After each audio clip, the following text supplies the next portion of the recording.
The following podcast is brought to you by Poison City Brewing, proud makers of Durban Poison Cannabis Lager, the beer that invites you to live your poison.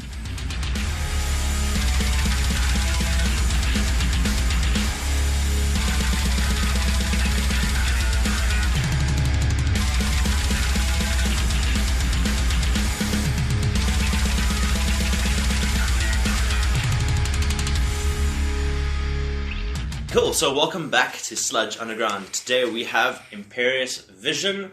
Guys, introduce yourselves, what you do in the band, and I hope we can get a better coordinated circle this time.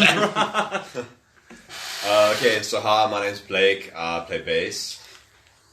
Fair enough, you play bass. I'm Ka, I play rhythm guitar. I'm Bryn, I'm the drummer. And I'm Nick, I'm the vocalist. And I'm Dill, the lead guitarist, I guess. Sudden promotion. And yes, he is back, guys. For season 3. I'm back in another band. Dylan's a common feature in Sludge. Yeah. Yes, basically. He's probably the person who's been on here the most in I think various so. different iterations. Pretty sick. Definitely. And there's probably going to be more in the future. And yeah. So, what started the band, guys? What is your genre? What kind of music do you make?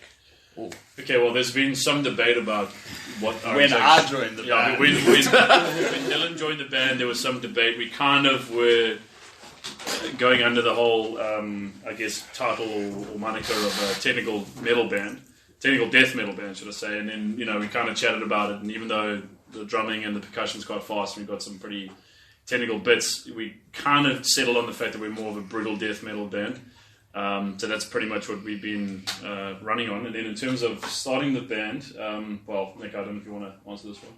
Yeah, previous member, myself, got it going. Eventually, I got these guys and, Imperious. That's basically it. I don't know how to explain it. It spawned, it basically... It's mates that got together and just creating good music.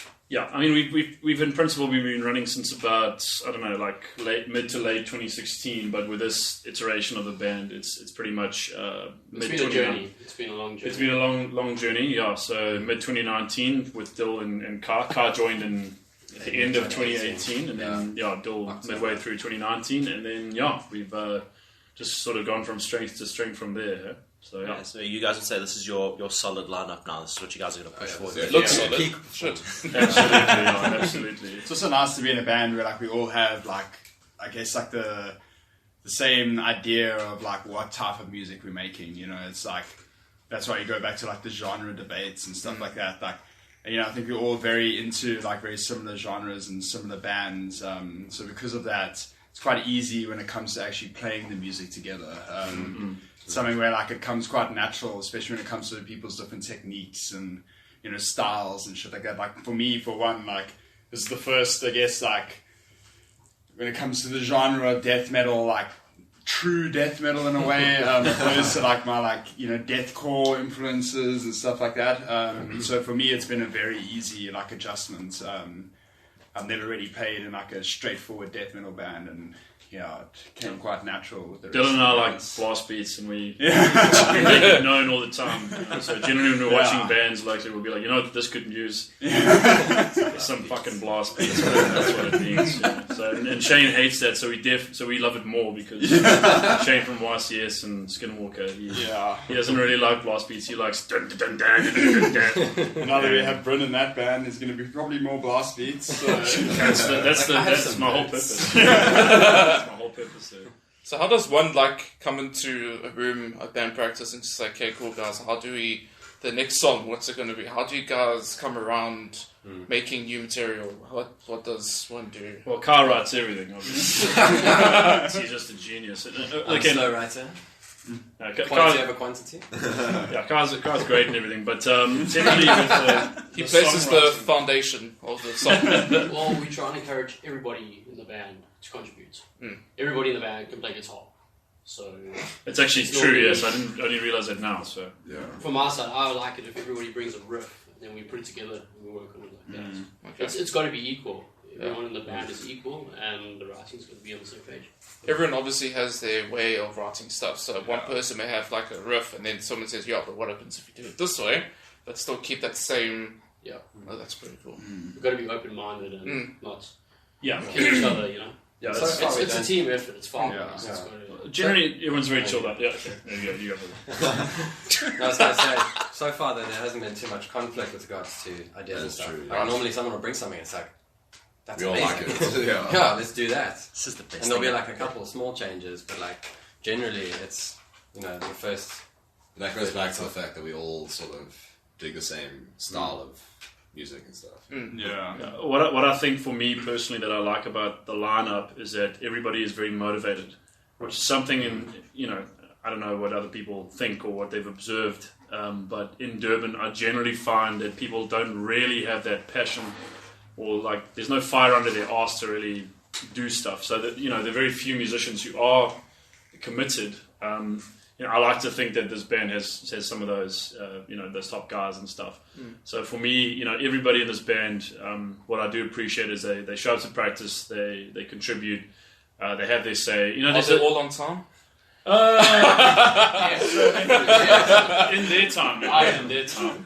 But yeah, We're not that bad. no, we're Half an hour. Pretty good. I mean, showing up is on time. Okay. Hey, you showed up on the right fucking day, and more or less within an hour. That's pretty good. I think that's an A+. So yeah. I've shown up to practice without an instrument. Okay, we've had members who How were you?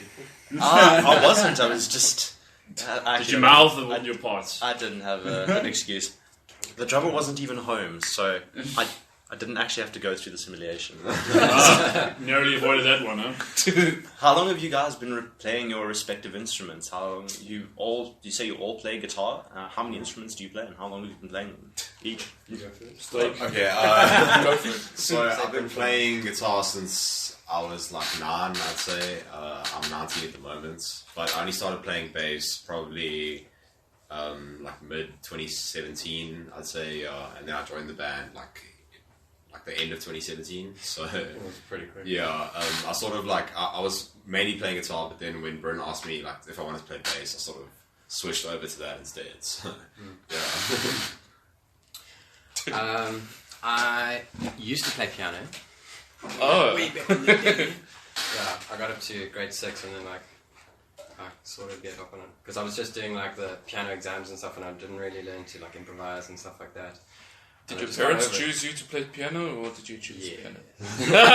But I'm very grateful. His parents are quite musicians, actually. No, they are musical, very musical. Yeah, no, so I had no choice. But it's fine because It worked out. piano's a really good place to start. It gave me a really good basic understanding of music. Yeah, And then I started playing guitar when I was like 16, 17.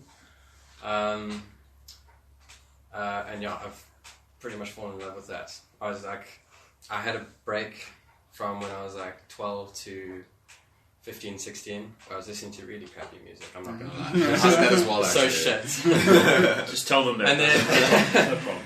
And then someone at their house had Guitar Hero Metallica, and I was like, oh my god, I remember this band, because my dad showed them to me when I was like 4, and then I forgot about them. You remember Where Metallica? Yes, no, because I stopped listening to them for ages. Oh and then I yeah, was what's like, this? oh, In Sandman, wow. I know that band. This is the greatest new thing I've ever heard. So I went from there, got a little obsessed, and yeah.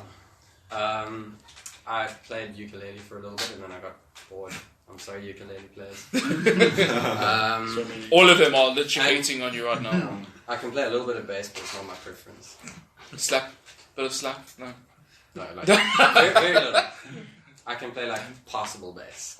If I was filling in for another bass player, it'd be possible. Okay, well, yeah, I guess me with music, everything, yeah, well, mainly the fool. I guess pretty much with my first instrument was drumming when I was around about like 10, 11. I used to go to lessons with a guy named Gareth from Fruit Fly Navigators. He was in a band back in Durban, like back then. And I used to go with my sister and my younger brother, and we probably went for the sum total of like 4 sessions and stuff, and I kind of learned some basic beats, but that was it. So that was my first kind of exposure to music. And then I'd say I had some friends in high school who were like, yeah, so we're learning to like play guitar and bass and stuff. Do you want to like? You should get a guitar and play as well. And I was like, I don't know about that, and I'm not sure that's really my scene and stuff. And then I mentioned it to my dad, and he was like, yes, that's exactly what you're going to do. You're going to get a guitar, and we're going to learn together, and you'll be the custodian of an acoustic guitar and stuff. And I was like, okay. So, so February, like, 2002, I think I started with guitar.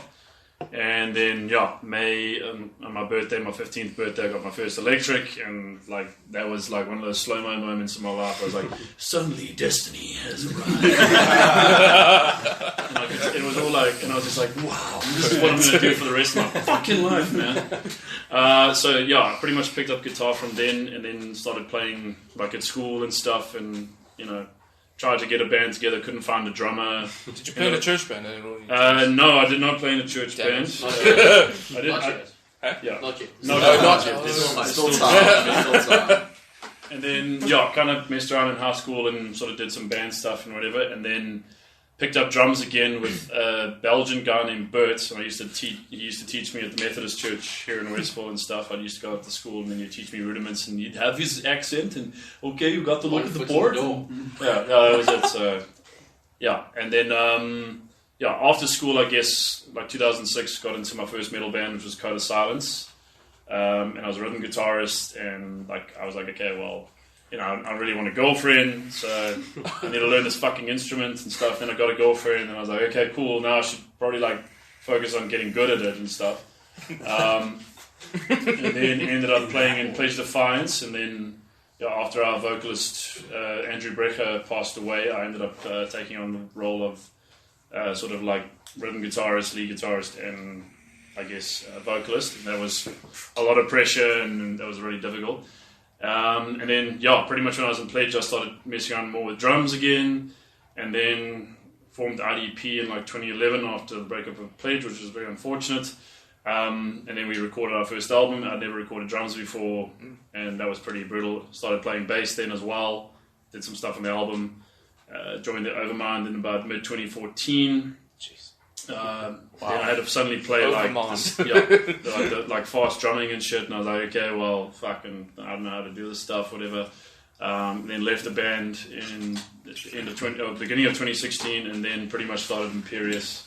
Basically I play bass, drums, guitar, piano, and I do vocal stuff as well. So I think that's the longest description. Sorry. No, that's great. Yeah, that's like I've heard some recitals before, but damn, man, that's impressive. That's inspiring. That is. No, thank you. Yeah, sure. Top of your head. So, like, your first band was in 2006. Yeah. So I've been around for a long time, and fuck. Yeah. Yeah, well, I've used to play guitar in a few bands back in the day. Also pretty old. I'm the grandpa of the band, so I've always had a guitar from like 10, so shredding here, shredding there. Played bass for a while with a band called Arouse to Conquer with my older brother. It's quite big-ish in the Durban scene. Decent band, kind of thrash vibe. And then progressed onto to play guitar and be a front band. And then progressed from there, and now it's just vocals. Yeah. And Short and sweet. Yeah. Compensates for my long, just like you, Nick. Blake's actually the silent killer in this band. It's like the coronavirus. I guess for me, guitar's been like my main instrument.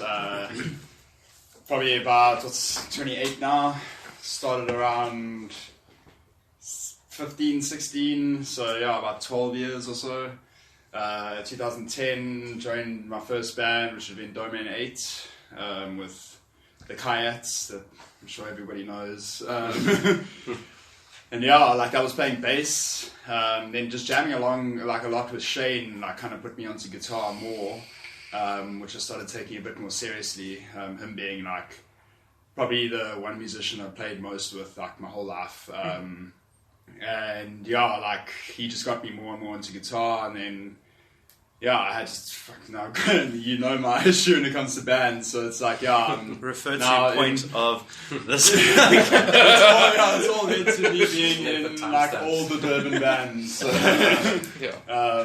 it's pretty cool. It's quite a passion of mine. So it's also nice to play in all these different bands, like it's slightly different genres, you know, like it's all under the metal umbrella, but it's like from thrash and hardcore to like, you know, brutal death metal and like deathcore and stuff like that. Now with our grindy side projects as well with Bryn, so yeah, a lot of cool stuff coming up soon as well. Yeah, for sure. Yeah. I love that, like the little that drop that hint there. Just letting you know. It's coming. Well, then might as well just speak about it then. Follow me on Instagram. He's ready to be back here in 6 months. Thanks, man. Now, if I'm understanding correctly, you guys are recording an album at the moment. Almost. And how far are you guys with that? Do you guys got a set release date? Is it something that's still under wraps, or is it? Well, technically it's done. So the recording process, it's fully recorded. It's finished. In fact, it's our good friend, your good friend Matt Howes, who's now got, we've handed it over to him to pretty much do the mixing and mastering. So we should have a final product by about April. That's maybe sooner than that. We'll see how Matt's schedule is. But yeah, we're hoping to release kind of like May, June. That's it. And we're not going to reveal any details about the album artwork or the name just yet. As long as you didn't take a picture of a dead man like that hung himself. No, it's That's the end of the fucking album. Interview's over. You did mention it's not a slam band. So we do have artwork. It's been done by a very talented local artist, Simon Weber. That is his name, right? Yeah. If you can check him out on Instagram and stuff, he's phenomenal. Basically like a modern day Salvador Dali. Okay. That level of talented. I'm not kidding. So he's done our artwork. So yeah, it's really, really cool. The album should consist of about 8 tracks. And it'll be about 32 minutes, just over 32 minutes of playtime. So it's pretty much everything we've been playing since we started to excluding 2 songs. Yeah, excluding 2 songs per se.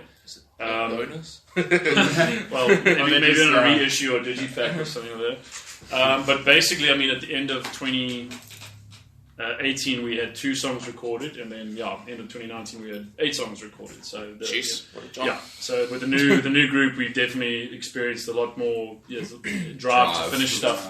And pretty much as soon as I joined the band, it was like, okay, like the album's being recorded now, so learn everything, and like, because I also had to change some things up, like when it comes to solos and stuff. Because you're injured. Because of my accidents, there's like certain things that like, I guess like techniques and stuff where I struggle, because my finger is so fucked. So like there's certain solos and stuff I've had to like compromise in ways and play in different ways and stuff. So that's been quite nice with the dudes being quite open with like me being able to change up like certain things and stuff.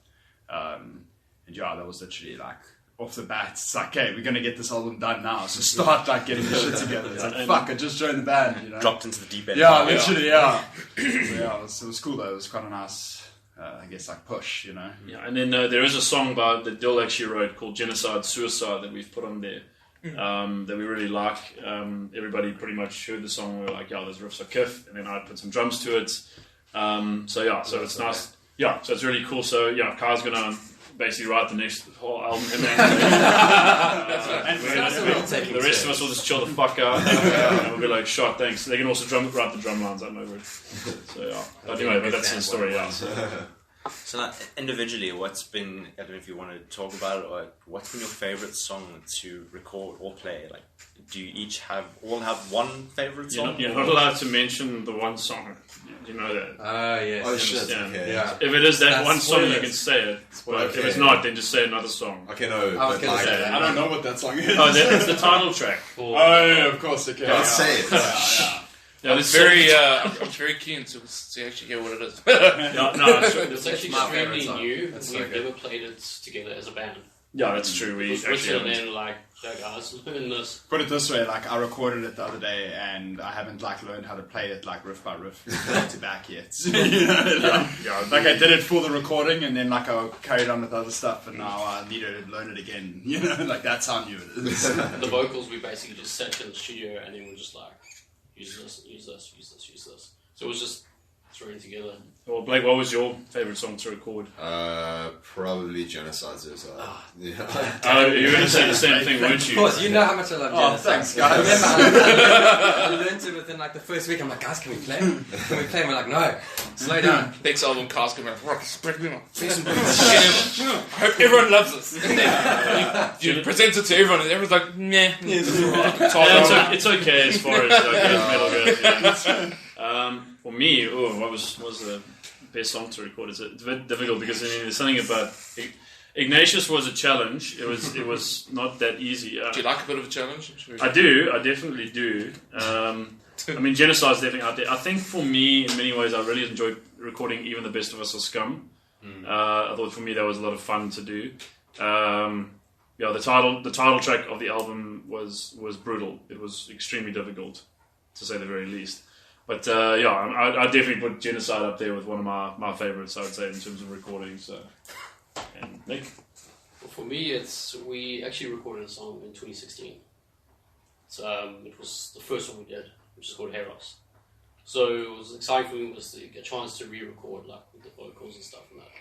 Because progressing from there and just being able to put more feeling, more effort into it and stuff. So for me, it'll be Heros. So, for me, Well. Like, honestly, I'd probably have to say Before the Dawn. That is very fun to play. A lot of it is like the riffs are fun, but for me, like that's like out of all the bands I play in, that solo is probably my most fun to play. Awesome. It's like one of those like really, I don't know, there's a lot of feel behind it, and it's quite cool to. Every time I get to that part of the song, I'm like, yes, it's time to play the solo. You know, Is that the one that you play on the 7th string? I'll play everything on the 7th string. Okay, good. I remember when at the Pits at the Polo, did you switch guitars or was it No, I broke a string. Oh, and then it was like too dark, and I couldn't like fucking put the new string in, and I was like, fuck it, I'm just gonna play without it. So then I like try and like improv it. I'm pretty sure from that night I remember you switching guitars and then playing a fucking sick solo. That was Vociferous solo. Oh, yes. That's probably my second favourite song to play, because of the solo as well. Pretty much all the songs with the solos are my favourite to play. awesome. Yeah. That's a typical guitarist thing. Narcissist. But on Genocide Suicide, the song that he wrote, there's no solo. Yeah. And it really works. The It was one of those like, it doesn't really need a solo. Such a good song. It doesn't need a Solo solo. needed, so Yeah, hoo-ha. it doesn't need no wah or anything. Do you guys do a Cannibal Corpse song at all? Yes. Yeah. So, I'm going to claim this one because so they did a cover Bloodline by Slayer, which I thought was very cool. But I was like, come Oz, I've joined this band now. It's time to play death metal. So let's just go as straightforward as we can and play a Cannibal Corpse cover. And funny enough, we also chose their like slowest song ever. Yeah. What's it We'll called? get to our Fest. Evisceration Plague, yeah. That's also some crazy solos to play as well. And I remember Crazy like shit. the one, I think you guys were playing at Winston. I remember I came up to you and you were like, hey, cool, here are the lyrics. And I read the lyrics and it was just like, Yeah. it was quite long. Like each word was, but it was just insane. Yeah. Shit. Well, wait till he has to do a Dying Fetus cover, then he has to learn essays. I read the I've lyrics the got other day, I time was like, what to the learn how to play that stuff. John 3 Gallagher. years. Leaks 3 years. Coming back to also just the musical content as well, what is the message behind your music? Well, there are many. What is the music behind our music? Yeah, so like, are you guys tackling specific topics? Is there a sort of a message of things that you're taking on? Is it a sort of political or just state of the world thing? Or?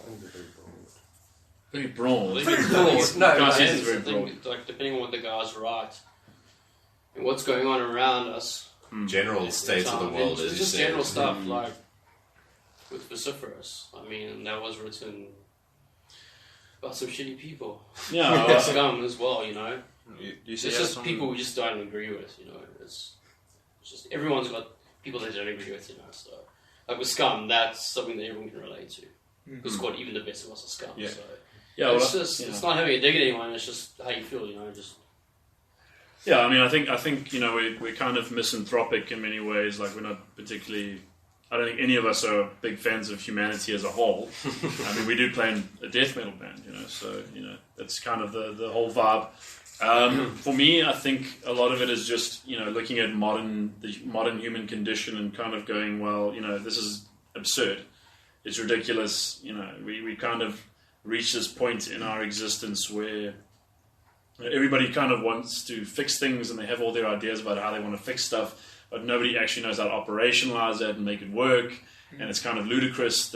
Even some of the stuff that I've read and I've heard about, like actual groups of scientists, talking about sustainability, for example. And there was one suggestion that was, no, what we're going to do to fix the problem is we're going to cordon off one half of the planet. This is the actual solution. I'm not making this shit up. Okay, at least I hope I'm not. But they're going to cordon off half of the Earth, and the other half of the Earth they're going to sustainably manage in terms of fishing and all this. So one half gets the chance to heal over thousands of fucking years, maybe, and then the other half gets completely, we sustainably take care of it. Then I read an article about something called the Vaquitas, I think, which is like these tiny little baby cutesy dolphins, like very, sort of like anime style dolphins, I guess, or something like that, with the uwu faces and all that. And then I heard there was a handful of these little dolphins left, like, I don't know, 50s and 70s or something to that effect. And then their numbers dropped by about 25% over the period of a year or something. And then my immediate thought was, well, if you can't even save the fucking baby dolphins, how the fuck are you going to do the rest of this shit? And then it kind of just dawned on me that, in many ways, the trajectory that we've been following as a species for many, many decades, probably since the inception of, sort of the, I guess, second industrial revolution, let's say, we've kind of moved along this destructive path where we just kind of, a very anthropocentric kind of perspective where we see ourselves as supreme to all other beings and creatures, the development of modern medicine, then suddenly the sexual revolution in the 60s and everything, everybody talking about this concept of freedom and liberty and moving forward as a species, and it's all just, it's a lot of trap, really. There's only really one outcome at the end of all of this, which is just utter ruination, if anybody's actually got half a fucking brain.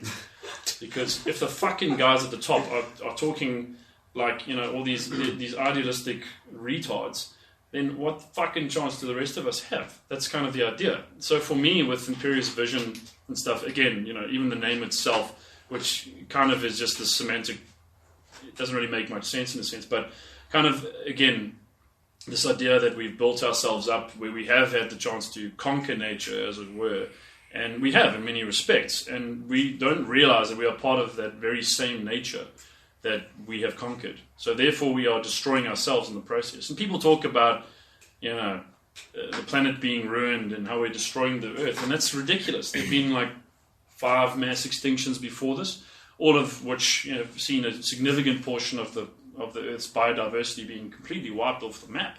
It's gone. Fuck. But then these little things survive and stuff, and then they get their chance in the sun, the mammals or whatever the fuck it is, over the course of millions of years. And we had our little chance, and we got too big for our boots, and well, tough luck, humanity. You're fucked. Simple as that. So that's pretty much the way I see it. So a lot of our music pretty much centers around the ludicrousness of the modern condition, social media, pollution, political events, people's sort of need for affirmation, and all this and meaning, really, which they just inherently lack. The end. I want to just ask, I know we're going slightly off topic now, but in the band, as in Imperious Visions, your worst gig and your best gig. Impervious Virgins. Yeah, Impervious Virgins. Virgins, sorry. Imperious vision. I'm very hungover from this.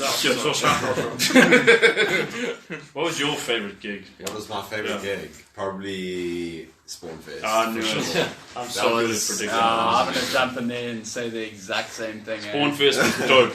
That was pretty dope. sick. That was probably like, at least for me being in the band, probably our biggest gig. Yeah. For That sure. was a lot of people, and getting into like chants one of our song names before we played it as well. Yeah, was Scum. pretty epic. That was dope. So a new crowd. Yeah, A to a different crowd that's scene. never that's- heard that's- us. Like the Joburg scene was very, very, I don't know, like Receptive. receptive. So I guess that was one of the most, impressive audiences we've had. Yeah, That definitely. The first Pit at the Polo. Pit at the also Polo was amazing. awesome. I was thinking about that as well. Yeah. Yeah, that was Matt did a great job of organising that. The bands in general were great. We had a really Good cool show. sound. Yeah, I'd say like worst show is any show at the Winston that's after 1 o'clock.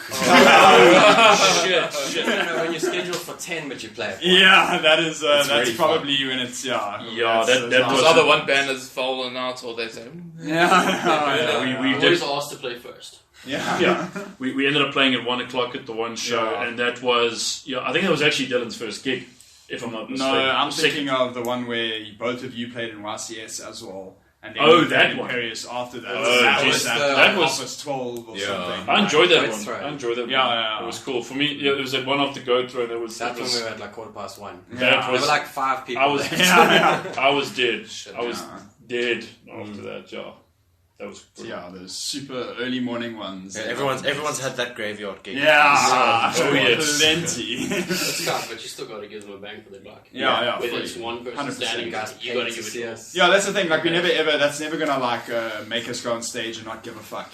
Like we're still gonna play our hearts out, and whether it's 300 people or 3 people, it's, even if it's just one guy. yeah, just one You person, stuck yeah. around. Is anyone up there? Yeah, I mean, it's fun. So yeah, fun as fuck. exactly. there Yeah. is that aspect. Yeah. I find that when people stick around, those are people who are more likely to actually check you guys out. Yeah, 100%. Or you're the left. Yeah. And not I've had a couple of people that are like, oh fuck, come on. Sorry. Get an Uber. then you're going to carry your stuff into the car with the Uber. Yeah, Sorry. It's in another body, basically. pretty much. Weights and everything of the guitar and the amp. Yeah, pretty much.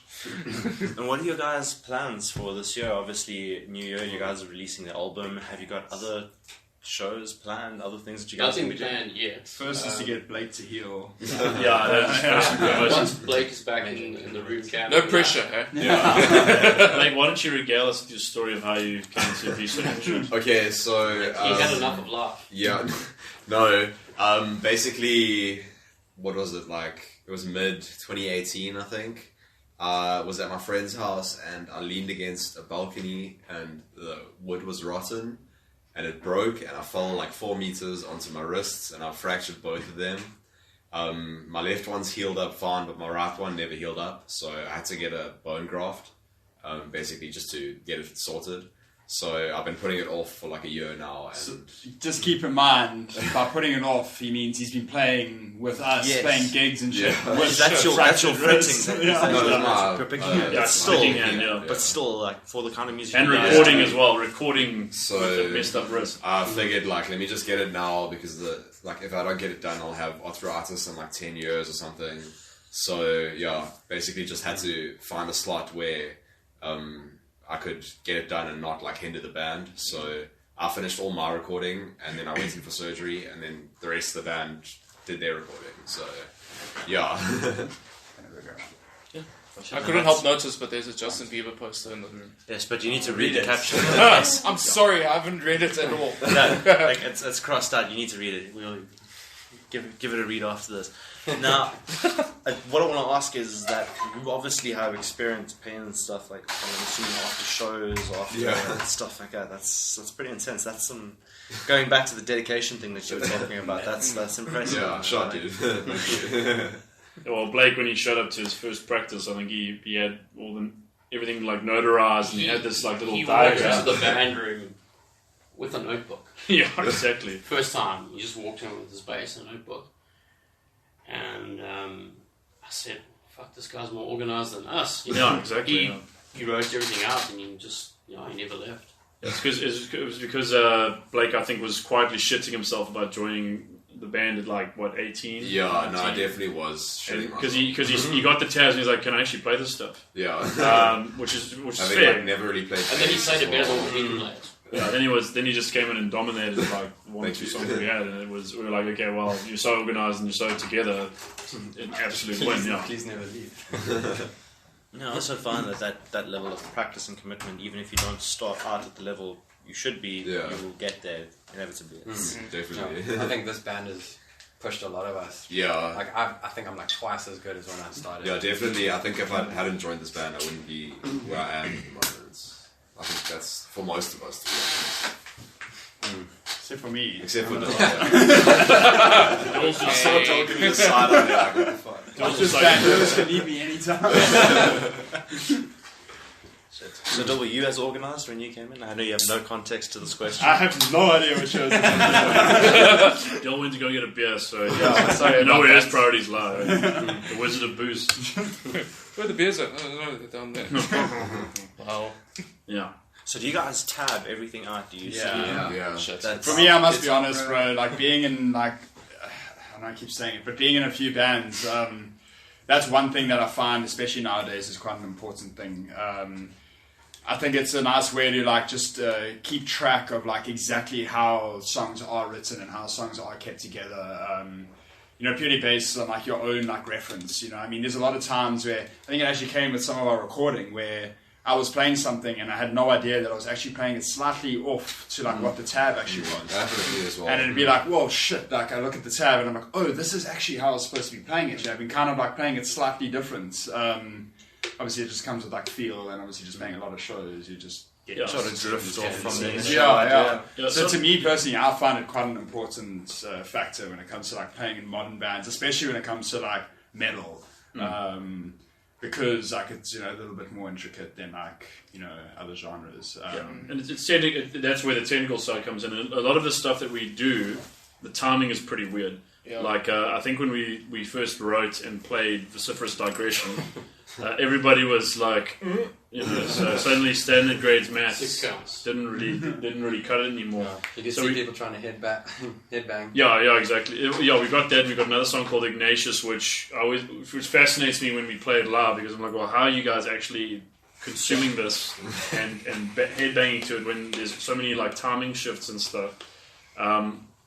So there's some aspects of our music that is actually really, if we didn't have it tabbed out, we didn't actually know mathematically how it works, we would really be screwed. Yeah. We would be making terrible mistakes and It stuff. even helps with basic stuff like tempo, you know, like to know exactly what tempo we play this at in order to like get it right, you know. I mean, like Bryn's very specific when it comes to his drumming, so you know he'll have like a metronome on every song, you know, so he knows exactly how fast each song needs to be, and you know the different changes and everything. But it works. Our timing is always really good. The constant feedback that we get, regardless of where we play or how well we play or whatever, is that you guys are tight.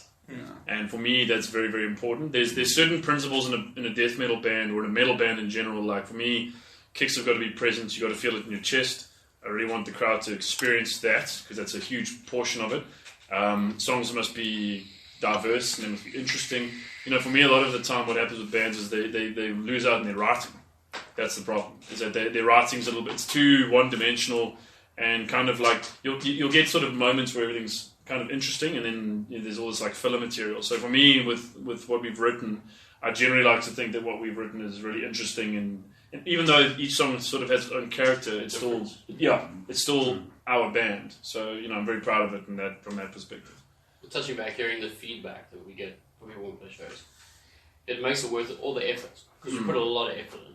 Yeah. And you know, it's not knocking on, but like over years playing with different guys, we all know we're all in the scene and that. So not everybody's as driven. Everybody wants to be in a band, but nobody wants to put that much effort. You know, just 10%, 1 night a week, 2 hours. You know, and I'm grateful for the guys that I've got that I'm jamming with because everyone's there. Even with Blake, with his wrist being out of order, he still comes to practice. He doesn't have to, but he comes there and he sits there and he gets involved. Yeah, and I think that's, you know, culturally, if you will, with the band, what I think is that from my side, I try to make it known with the guys that like I do appreciate their contributions. I do appreciate them, I know that stuff can be difficult in terms of times and being tired, and you show up to practice on a Wednesday night, whatever, and you've had a long work day, or you've had a shit day, it's hot. You'd rather just be sort of at home chilling in a way, but you still show up to prac and you still jam the songs, and they're not easy. It's not easy shit to play. And as I've said to the guys for years as well, like even past members and stuff, I said, remember, you've got to make it to band prac because that's therapy. If you miss therapy, then shit sort of starts to go wrong. So for Band me, room's a rehab room. yeah, that's a pretty good way to put it. Yeah, band room is a rehab. Yeah, and I think it helps to keep each of us sane in our own way as well. So. I think generally after practice we're all in a better mood than we were in 10. 100%. That's 100%. Do you guys ever get like a bit of a flat spots in your life while playing guitar and everything? Like you have no, like I get it sometimes. I'm sure we all do, but like that whole thing where you just think, okay, well, I'm not going to play for about a I'm week. the shittest musician alive, basically.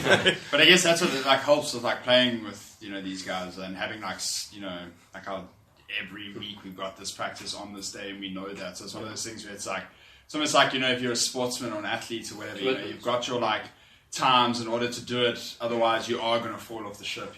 So it's one of those. We know that by having these practices and just keep it going. Obviously Blake's injured and we're not going to be playing any shows anytime soon, but we're still going to go and practice because it keeps us motivated as musicians. I mean, that first practice of the year was one of those fuck yes moments. Don't get me wrong, we were rusty as fuck. And it was hot as hell. Yeah, it was hot as hell, but it was one of those so much fuck yes, we're jamming again.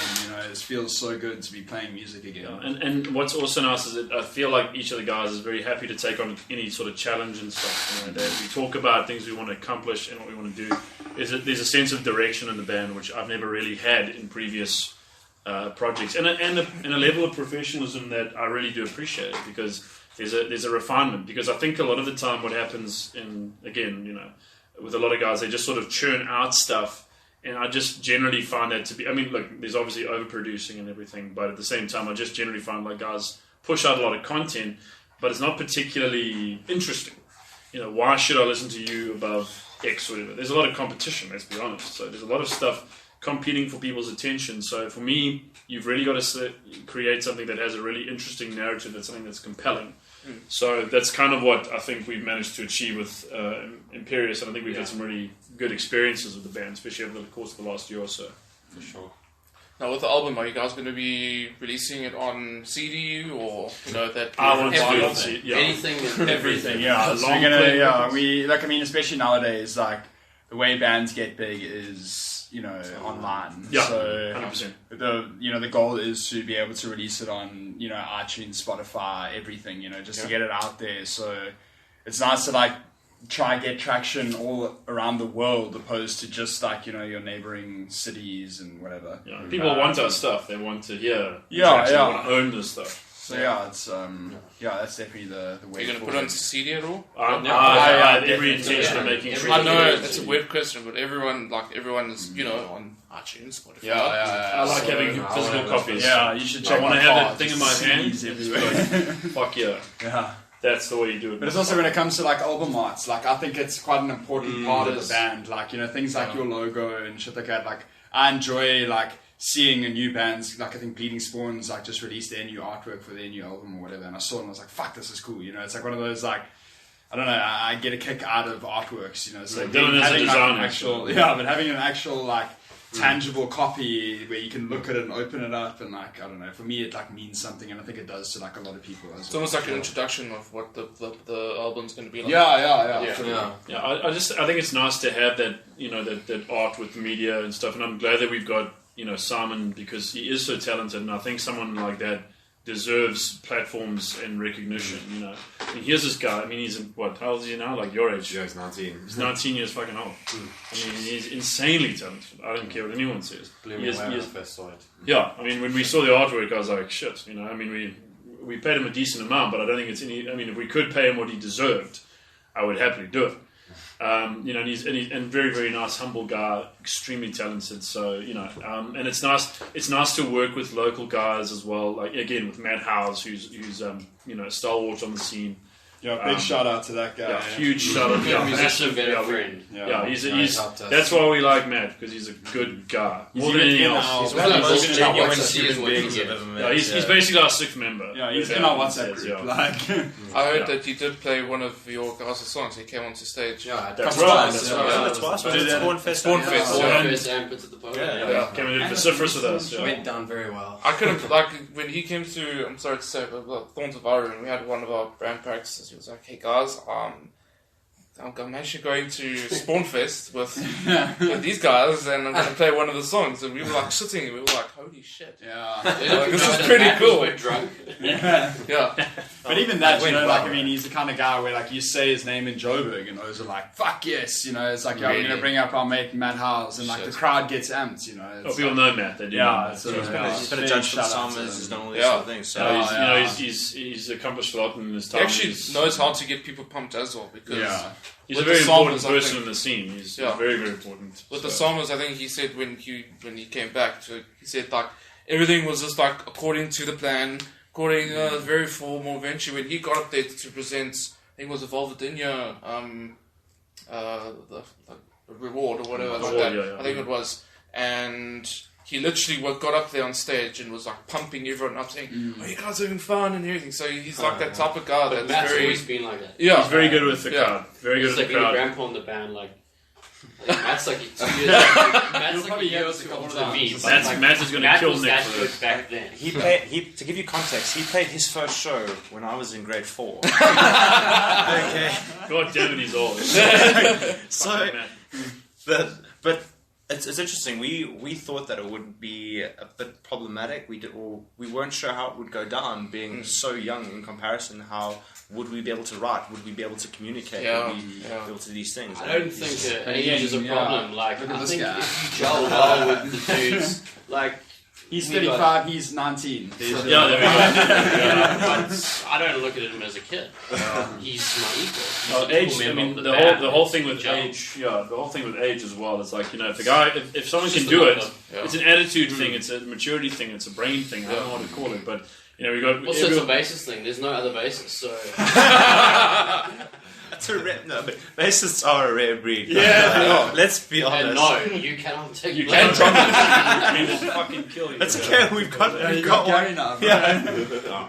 Yeah, like, I definitely thought of that when I was like in the early stages of getting a band and everything. Everyone had to be either like a year younger than me or a year older than me. Then eventually, like you, Marcel, started coming to Thorns of Ivory and all that stuff. Then you know the I actually didn't give a fuck about Yeah, the age. The gap. age and I was the everything. first like proper It's age. Durban. gap. It's not even that big. Exactly. between us. It's Durban. I think You don't get if to you choose. Gel, Yeah. you gel. Yeah, there's very, very Like, few still in people. the track when Yeah, when you I mean, I played my first show with these guys like before I could even. Your legally parents enter must have the been amazed. Like, you're like, Speaking of which, did you guys see that video of that kid who he wasn't allowed into the venue? Yeah, Oh, They had to wireless him up Oh, into yes, thing and yeah. play on the street. that was our first Yeah. show What? in Winston. Like, Yeah, they basically. That was Blake's do us experience. a favor, check it out. This kid had to wireless himself up, yeah. and he had to stand outside the venue and play. What? so you Yeah. kind of had to like balance like finals, Yeah.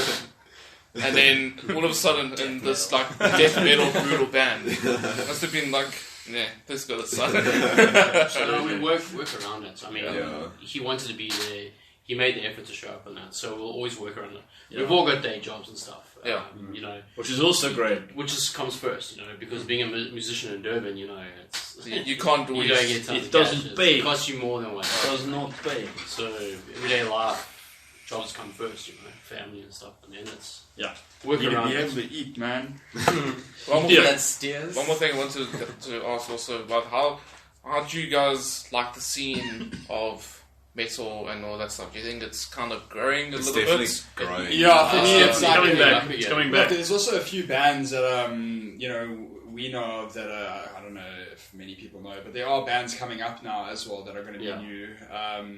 and that don't involve us. Thankfully, we're grateful about that. That's like that's the exciting part, especially like you guys coming back as well, like after watching that, like those videos, bro. Like I was like, those clips are what a nothing. crowd. Yeah, But it was one of those Coming things where it's like you can see, like there's still that passion that like people want to go and rock out to metal bands. And I think it's that first gig thing, dude. Yeah. Like, honestly, once you do that first gig, it's like it stays in you. yeah. You have to get back up there. But that's where, like, looking at Pit at the Polo as well, like, Brew, when we arrived there, I was not expecting that many people. And it was something where I was like, dude, I haven't seen these people before, It was It's a different like, crowd. yeah, New dude, it was one of those faces things playing where, in front of it. yeah, it just So goes to show, I if you really do branch out to, like, new venues, people get amped, people are like, oh, this is going to be interesting because it's at a new place, like, let's go check it out. So that's where you do start getting those passionate people that you don't normally see, So I think, yeah, I do feel like it is growing and it is getting better. And yeah, also seeing that One you thing- put at the Polo with theatre coming Exactly, back,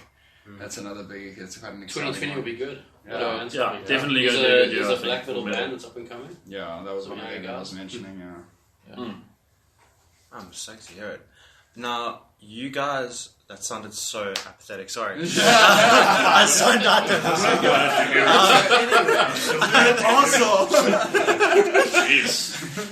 So, with you guys all being as experienced in the scene and having done this for so long, now with new bands coming up, you being a part of it at least, with new bands coming up, new musicians, young guys coming into it and wanting to start their bands, what would you say to these guys to just motivate them to actually get more involved? Or I guess for me, it's a matter of like, especially as a musician, if you're trying to better yourself, like, just jump right in, bro. Put your head down and just go for it. Like, it's one of those things where I find a lot of people lose interest. I've gone through a lot of bands myself where I've lost interest. I've been like, I'm kind of over this now. Like, let's just move on and do our own things. And I find, like, especially, the younger crowd, where they come into it, it's like, that's where I get mostly excited, when I see young bands coming, because it's like a matter of, sick, this is a whole new generation coming through, and that's what gets me amped, and like I would like them to know that as well, that it's like, the young crowd that comes through is very significant when it comes to our scene, and it's something that's important. Yeah, it's something that, like, as young musicians, they should just keep going, and eventually it'll get to that point where it's like, sick, you can now get on stage and play, and you will have that support, especially for new bands. It's something where people are very intrigued Don't and they skip want to practice. see, and just See your girlfriend on the weekends. Well, I mean, I think what I would say to young and upcoming guys per se is that if you persist and you play in a Sif metal band or whatever, like a black metal band, there's a ton of pussy on the other side of that. Like, you just can't even you wade through it. the more obscure, the better. just something like experimental fartcore. I'm telling you guys, you are going to experience pleasure that you've never felt before in your fucking life. So wait, why are we doing a brutal band? You shut your mouth. From Monday, Imperious would be a black metal band. No, but sudden change of direction. No, but in all seriousness, though, but I think that the main thing is persistence. Yeah. Because the tendency to become despondent and to become disenchanted and disillusioned, it's high here. This is one of the hardest places to make music in the world. Yeah. I truly believe that, because we do have this. We have a lot of bullshit as a society here in South Africa. Durban's got a very weird sort of idea. It doesn't know if it's a big town or if it's a small town. I would say that it's sort of moved more towards sort of having small town sensibilities in the last couple of years. And I think there are some people who are like, no, fuck that. We're gonna push on and stuff. That's why I think that metal is coming up again. And there are some young guys who are pushing it. And they got their own ideas and It's stuff. growing. It's coming back. Yeah, it will come back. Everything goes in cycles and stuff. And I think we're seeing an upcycle at the moment. And I really think that 2020 is going to be a great year for Durban metal. Yeah. Thorns coming back. Stop, please. Imperious album. The Imperious album. We've got Theatre coming back. Pit of the Polo again, which is going to be great. Definitely got to make it to that. March. So, the first weekend or the second? No, Yeah. second weekend. March, yeah. Second weekend of March. Yes. So it's 20th or something. I thought it was the 21st of March. Jules is like, You playing that gig as well, you calm down. oh fuck! No, he got me by the balls, guys. So it's going to be a good year. Yeah. Back to you, guy. Hello.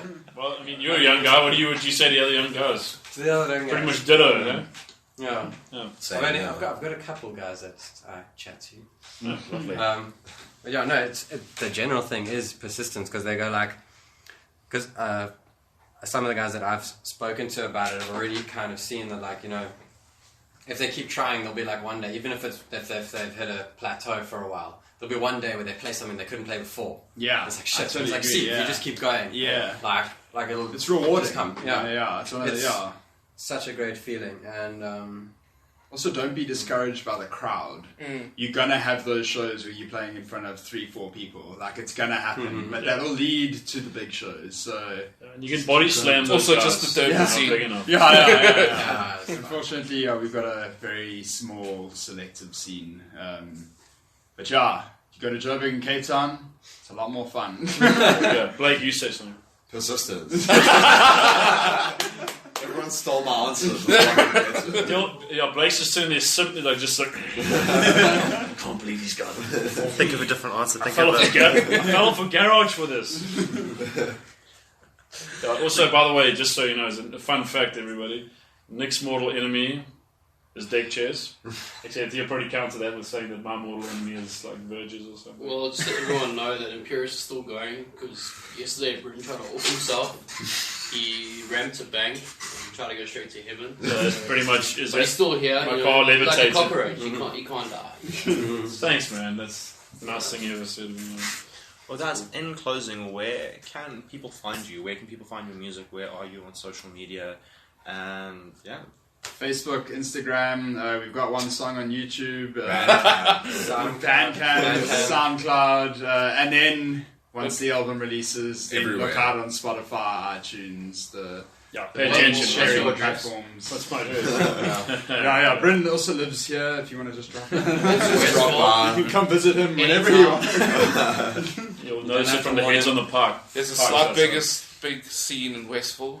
Yeah. I've seen, yeah.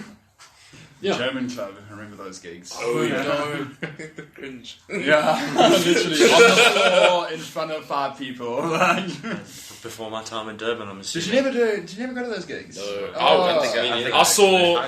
that was Domain 8's first ever gig. I only got to Durban in 2016. Oh shit! Oh shit! Of course, Yeah. man. Yeah. Okay. Like everything Makes good sense. had died by the time I got here. Like, it was Now like, we're oh, live, hey, burn. it's time for me to enter. Yeah. Yeah, you definitely missed out. Yeah, so I hear a lot. He literally- part of the revival now. He bro. literally It's, came to Durban The and then Renaissance.